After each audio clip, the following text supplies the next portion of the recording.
আমার কথা হলো কি যে ওনারা একটি উদ্দেশ্যকে সামনে রেখে সমতার জন্য করেছেন, নারী পুরুষ উভয়ের মধ্যে সমতা থাকবে এবং সেটাতেই মনে করেছেন যে নারীদের অধিকারকে আরো বেশি বেগবান বা তারা আরো বেশি অধিকার ভোগ করতে পারবেন। তো এখানে কিছু আমি বলবো কি এই কমিশনের অনেক কিছুই এসেছে এবং আমি বলবো যে নারী জীবনের অনেকগুলো বিষয় এখানে ইনক্লুড হয়েছে যেটা দরকার ছিল, কিন্তু আবার কিছু কিছু বিষয় ইনক্লুড হয়েছে এমনভাবে চিত্রিত হয়েছে যেখানে আসলে ধর্মের সাথে কিছুটা সাংঘর্ষিক হয়েছে। কোন ধর্ম? আমাদের ইসলাম ধর্ম। আচ্ছা, তাহলে আমাদের দেশে তো অনেক ধর্ম আছে। যা, কিন্তু আমরা তো 90% এখানে মুসলিম, আমি মুসলিমদের কথাই বলছি এবং অন্যান্য ধর্মের কথাও আসবে আসবে এখানে। জি, সেখানে আমাদের কিছু তখন এটার আসলে সংস্কারের প্রয়োজন হতেই পারে। হ্যাঁ, যেহেতু এটা ইসলামের সাথে কিছু সাংঘর্ষিক রয়েছে কিছু কিছু পয়েন্টে। যেমন একটি বলা হয়েছে নারী পুরুষের সমতার কথা বলছিলেন, এখানে কোনো সাংঘর্ষিক কিছু আছে? নারী পুরুষের সমতার কথা বলতে যেহেতু সম্পদের বন্টনের কথা এসেছে যে সমান সমান, তাহলে এখানে দেখা যাচ্ছে যে কোরআন অনুযায়ী এটা সমান সমান আসলে হওয়ার কথা নয়, কেননা ওটা যুক্তি এবং ইনসাফ এবং এখানে অনেকগুলো পয়েন্ট আসলে ইনক্লুডেড রয়েছে কোরআনের যেই শিক্ষাটা। কাজে এটা আমাদের কনসিডার করতে হবে যে একটি মুসলিম কান্ট্রিতে আমরা যখন হাত দিব, বিশেষ করে পারিবারিক আইন কিন্তু এখন মুসলিমদের যে কোরআন এবং হাদিস এটার ভিত্তিতেই চলছে এবং সেখানে তাহলে কিন্তু হাত দিতে হবে এটা যদি সমান সমান করতে হয়। এই বিষয়ে আমি একটু বলতে চাই। আমরা শুনবো। হ্যাঁ, শুনে আসি। জি জি বলুন। এটা আসলে বেশ বড়, আমি যদি ব্যাখ্যা করতে যাই। হ্যাঁ, প্রথমত আমি বলবো কি যে এই রিপোর্টের অনেক জায়গায় মনে হয়েছে যে পুরুষরা যেন আমাদের প্রতিদ্বন্দ্বী। এটা নয়, আসলে ইসলামের দৃষ্টিতে নারী এবং পুরুষ উভয়ে কিন্তু পরিপূরক, একজন আরেকজনের সাথী। সূরা তওবার ৭১ নম্বর আয়াতে আল্লাহ তাআলা বলছেন যে ওয়াল মুমিনুনা ওয়াল মুমিনাতি বা'দুহুম আউলিয়াউ বা'দ, যে মুমিন নারী ও মুমিন পুরুষ উভয়ের সাথী এবং তারা কি করবে, ন্যায়ের আদেশ করবে, অন্যায়ের প্রতিরোধ করবে এবং আরো কাজ 4টা আছে যে আল্লাহ এবং তার রাসূলের আনুগত্য, নামাজ কায়েম করে ইত্যাদি ইত্যাদি। এই কাজগুলো করবে কিন্তু তারা সাথী হয়ে। দ্বিতীয়ত সূরা নিসায় কিন্তু সম্পত্তি বন্টনের কথা এসছে এবং এখানে আমি বলবো যে সম্পত্তি বন্টনের জন্য যে বেসিক যে রুলটা ইনহেরিটেন্স লর, এটার প্রাইমারি ইয়ার কোরআন অনুযায়ী মাত্র 5 জন। সেটা হলো মৃত ব্যক্তির স্বামী বা স্ত্রী, তার কন্যা, তার পুত্র, তার পিতা এবং মাতা। এই 5 জনকে খুঁজবে একজন মৃত ব্যক্তির সম্পদ এবং সেখানে কন্যা এবং পুত্র এবং কন্যার শেয়ার আল্লাহ তাআলা নির্দিষ্ট করে দিয়েছেন। এমনভাবে নির্দিষ্ট করেছেন ওই আয়াতটি কিন্তু কাতি বা ডেফিনিটিভ। এই ডেফিনিটিভ আয়াতকে কিন্তু আমরা সংস্কার করতে পারি না। এটা যদি কেউ ব্যক্তিগতভাবে সম্পত্তি বন্টন নিজেরার মধ্যে অ্যাডজাস্ট করে সেটা কিন্তু ভিন্ন, কিন্তু যেমনটা করছে এখন অনেকে। না, নিজেরা করলে আমি সেটাই বললাম, কেউ বলেছেন যে ওখানে কোনো নিষেধাজ্ঞা নাই। না, নিজেরা করলে তো সেটা আইনের মধ্যে গেল না, আইনের আওতায় পড়লো না। আমি বলছি যে এটা কোরআনের ওই আয়াতটাতে আমরা হাত দিতেই পারবো না, বিকজ ইট ইজ ডেফিনিটিভ। আমি আবারও রিপিট করছি, এটা কাতি আয়াত এবং এই আয়াত অনুযায়ী যার যা শেয়ার সে সেটাই পাবে।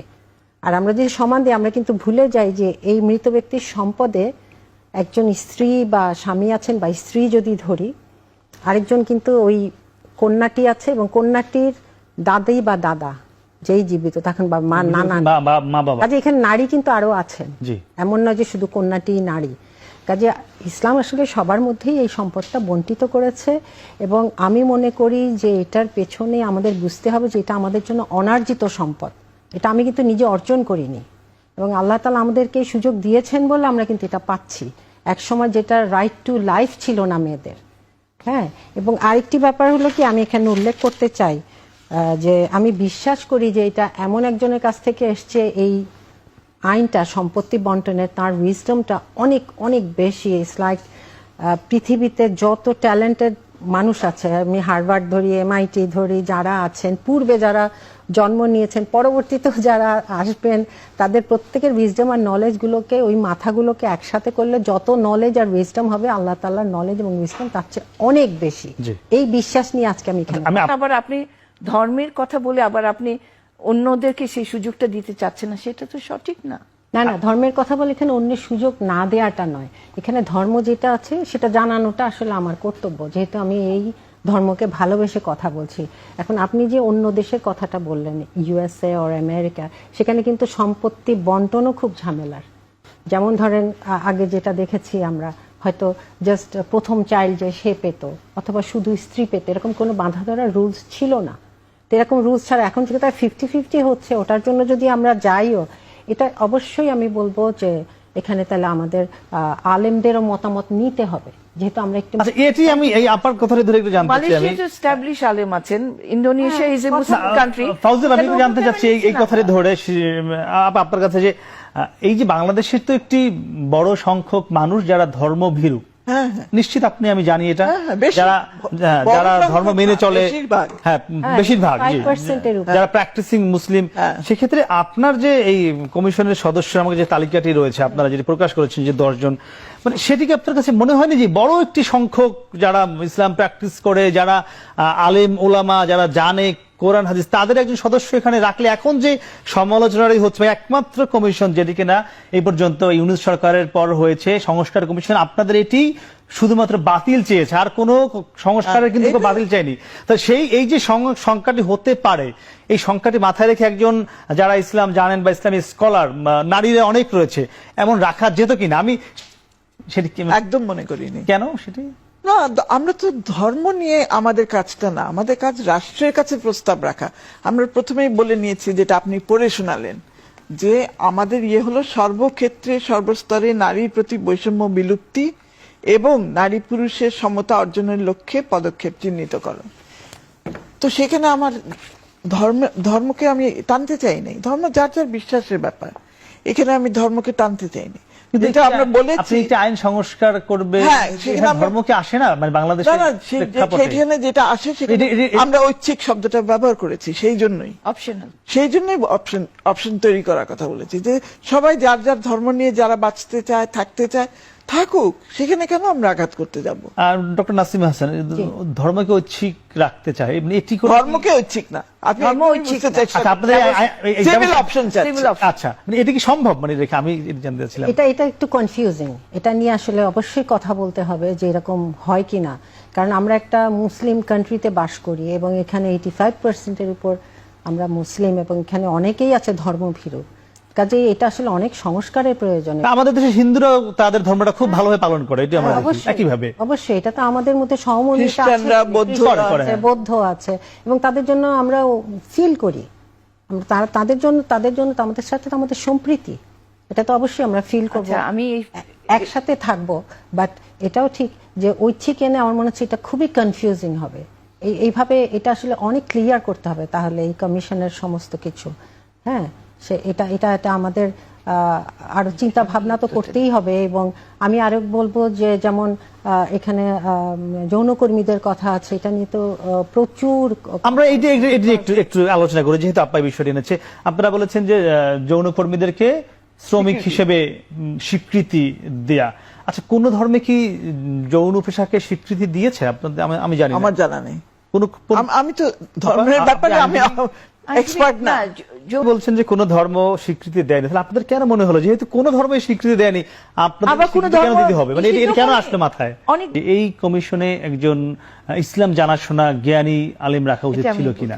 জি, আমরা বলুন, এটি আগে বলুন যেটা বলছিলেন। আমি মনে কি সদস্য কোনটা আগে? হ্যাঁ, না আপনি আগে আপনার কথা আগে বলুন।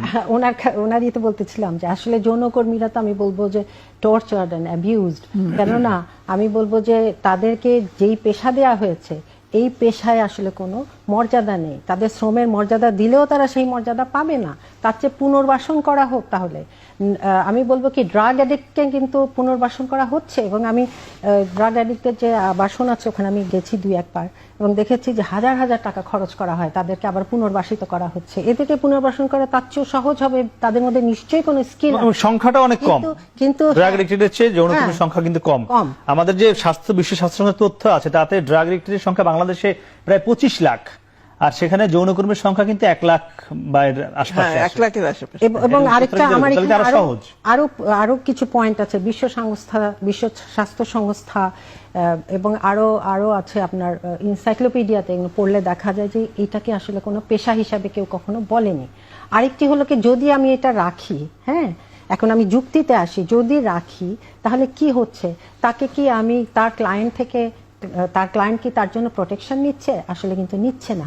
আমারই এক ছোট বোন তুল্য, উনি ডাক্তার, জনস্বাস্থ্য বিশেষজ্ঞ এবং এইসব জায়গায় কাজ করেছে, ডক্টর শামিলা নাহার। সে আমাকে দুঃখ করে বলেছে যে আমরা গেছি জাস্ট তাদেরকে সচেতন করতে, কিন্তু কোনো ক্লায়েন্ট প্রোটেকশন নেয় না। তারপরে তাদেরকে যথেচ্ছা ইউজ করে, তারপর তারা চলে আসতে চায়। বেশিরভাগ এদের মধ্যে হয় অপহরিত করা হয়েছে, নয় প্রেমের ফাঁদে ফেলা হয়েছে, নয় প্রবঞ্চনা করে এখানে ঢুকানো হয়েছে। হ্যাঁ, কেউ জোর করে ঢুকানো স্বেচ্ছায় হয়েছে। এখানে আসেনি। কেউ স্বেচ্ছায় এসে থাকলে সেটার পার্সেন্টেজ একেবারে জিরোর নিচে, আমি আবারও বলছি। এবং আরেকটা জিনিস বলবো যে যদি প্রোটেক্টেড না হয় তারা ক্লায়েন্ট থেকে, তাহলে HIV, এইডস থেকে এবং STD, সেক্সুয়ালি ট্রান্সমিটেড ডিজিজ, এগুলো থেকে কি আমরা বাঁচাতে পারবো? তার শ্রমের মর্যাদা দিয়ে কোনো লাভ হলো না। তাহলে সে তো নিজেই বাঁচতে পারবে না। তারপর যখন সে প্রৌঢ় হয়ে যায়, সে কাঁদতে থাকে যে আমি এটা আর পারি না, এই পেশাটা আমি পারছি না। তারপরে আরো আছে যে এটার সাথে জড়িতর সাথে আসলে এর ব্যাকগ্রাউন্ড আছে পর্নোগ্রাফি, ড্রাগ অ্যাডিক্ট পিপলরা। এই দুটোর ব্যবসা পুরো বিশ্বতে চলছে কোটি কোটি ডলারের মধ্যে। ওরা কোনোদিন চাইবে না যে এটা উচ্ছেদ হোক। কাজে আমাদের কিন্তু মূলে হাত দিতে হবে। যৌনকর্মীকে আমি যদি শ্রমের মর্যাদা দেই, সে কিন্তু শান্তি পাবে না। আমি যে প্রশ্নটি করেছিলাম যে ইনক্লুসিভ কমিশন করা যেত কিনা, জি অবশ্যই, কারণ প্রয়োজন ছিল কিনা, আমি মনে করি প্রয়োজন ছিল। এখানে আসলে বিভিন্ন আপা বলছিলেন কিন্তু তারা সজ্ঞানেই রাখেনি, এটি বলছিলেন ওনাদের, কারণ আমরা 150 সদস্যের কমিশন তো করতে পারি না। আপনি 10 জনে একজনকে রাখার প্রয়োজন মনে করেননি? আরেকটা পয়েন্ট আছে, যেহেতু এটা নিয়ে আমি নিজেও খুব দুঃখিত হই, চিন্তাও করি, কারণ একটা নারীর জীবন নিয়েই তো এই যৌনকর্মী, সেও তো একজন নারী। এবং আমাদের যে কেউ কারো না কারো আসলে বোন বা স্ত্রী। এখন কথা হলো তাদেরকে পুনর্বাসিত করা উচিত এবং এটার জন্য সরকার থেকে স্টেপ নেওয়া উচিত। আরেকটি হলো কি যে 2005-এ আমি একবার একটা ইনভাইটেশনে, এটা ছিল international visitors leadership program in USA, সেখানে স্টেট ডিপার্টমেন্ট থেকে একজন ভদ্রলোক ছিলেন, 2জন অফিসার ছিলেন।